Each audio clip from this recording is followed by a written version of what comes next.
ನನ್ನ ಹೆಸರು ಅರ್ಚನಾ ಸುಬ್ಬಯ್ಯ ಕೋರ್ಮಟ್ಟಿ. ನಾನು 7ನೇ ತರಗತಿಯಲ್ಲಿ ಓದುತ್ತಿದ್ದೇನೆ.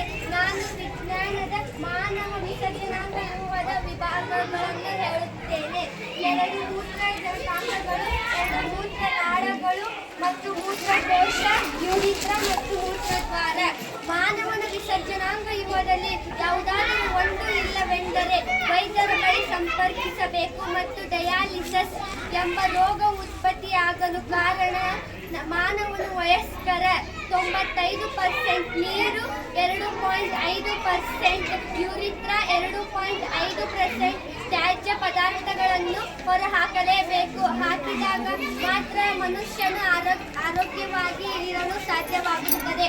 ಮತ್ತು ಮಾನವನ ವಿಸರ್ಜನಾಂಗ ವ್ಯೂಹದಲ್ಲಿ ಮಾನವನು ಪ್ರತಿ 1 ದಿನಕ್ಕೆ 2 ಬಾರಿ ಮಲವನ್ನು ಹಾಕಲೇಬೇಕಾಗಿರುತ್ತದೆ. ಮತ್ತು ಹಾಕಲಿಲ್ಲವೆಂದರೆ ಅನೇಕ ರೋಗಗಳು ಉಂಟಾಗುತ್ತದೆ. ಆ ಅನೇಕ ರೋಗಗಳಿಂದ ನಮಗೆ ಅನೇಕ ತೊಂದರೆಗಳು ಎದುರಿಸಲು ಸಾಧ್ಯವಾಗುವುದಿಲ್ಲ. ಧನ್ಯವಾದ.